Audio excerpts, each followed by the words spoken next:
Hey Whitney, it's Lindsay. So there are two things I wanted to talk to you about today. The first one being cannibalism. I know, cheery topic, right? But I was watching an episode of Torchwood the other day, and people start mysteriously disappearing and they start finding bodies. I know, big surprise being that it's Torchwood, but they start finding bodies stripped of flesh and organs, just some bone and carcass and stuff like that. And they're nervous and tense, as anyone would be when you start finding stripped bodies. But being that they deal with life and death situations every day, they're only nervous and tense.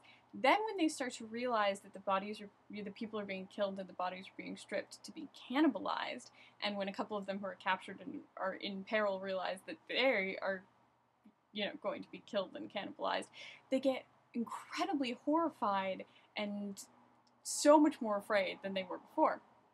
Hugely freaked out, right? And so I was thinking about it, wondering, okay, I understand that cannibalism is an almost universal taboo, and anthropologically speaking, I understand why. I mean, most cultures that live in extreme climate situations that, you might even occasionally have to cannibalize somebody to survive, have, like the Inuit, have a psychological release valve for that, like mythology that created the Wendigo to give them an excuse, and that sort of thing.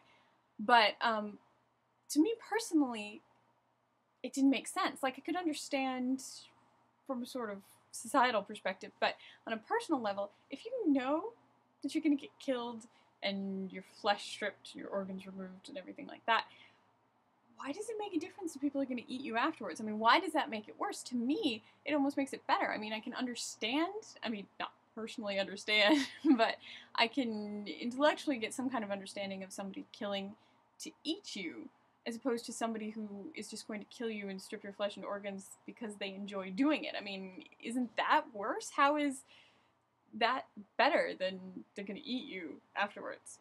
Anyways, just thought I'd throw that out there and ask you because it didn't make any sort of sense to me. Okay, so topic number 2, a little less grisly. And I wanted to know if you'd heard anything about this, about the so-called Lincoln emoticon. We all know Abraham Lincoln, preserver of our Union, great orator, big blow for tall, gawky geeks everywhere, and is now supposedly, possibly credited with inventing the emoticon 100 years and more before anybody thought that they were ever used. A group of historians were scanning a bunch of the president's speeches, going back and reading through old ones, and found in a speech from 1862 that was printed, transcript was printed in the New York Times on August 7th, that showed after he told a joke, and there's a notation here that says hold for applause and laughter, and then a semicolon and a closed bracket. See? Right there. Winking smiley face, Lincoln emoticon, in an actual Lincoln speech.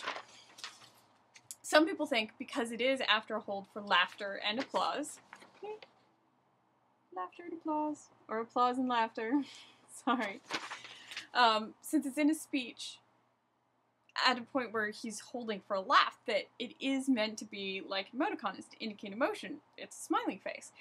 But other people or other historians are arguing that's not true. There's no other evidence of emoticons being used anytime, in the Victorian era. One of the people who are arguing that it isn't an emoticon is Scott E. Fallman. I hope I pronounced that right. A professor who is credited with being the user zero of the emoticon, who suggested in a bulletin board using smiley faces and frowning faces to convey emotion, and that was in 1982. Which, can I say that it's interesting that any possible date for the invention of the emoticon is a 2? It's, 1862 or 1982. Anyway, he claims that he thinks it looks like a typo, that he thinks there's very little chance of President Lincoln using a smiley face to emphasize a ha-ha moment in his speech. But that sounds to me like it could just be a little bit jealousy about no longer getting to be the creator of the emoticon. Get that title stripped from you, beaten by 100 years.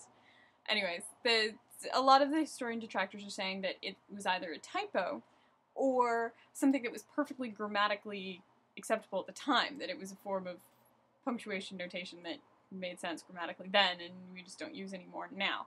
The odds of it being a typo, though, however, are unlikely, because that was when you still had to set all type by hand in a newspaper, so it seems unlikely that somebody would have, less likely than, you know, later technology that somebody would have done that.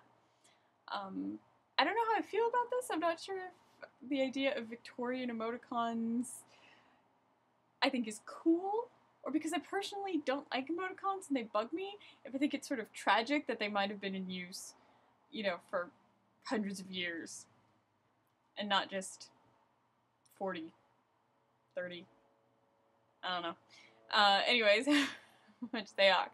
So, just thought that was an interesting bit of information. Wanted to tell me what you think about possible Victorian emoticons. And I love you and hope to hear from you soon. Bye!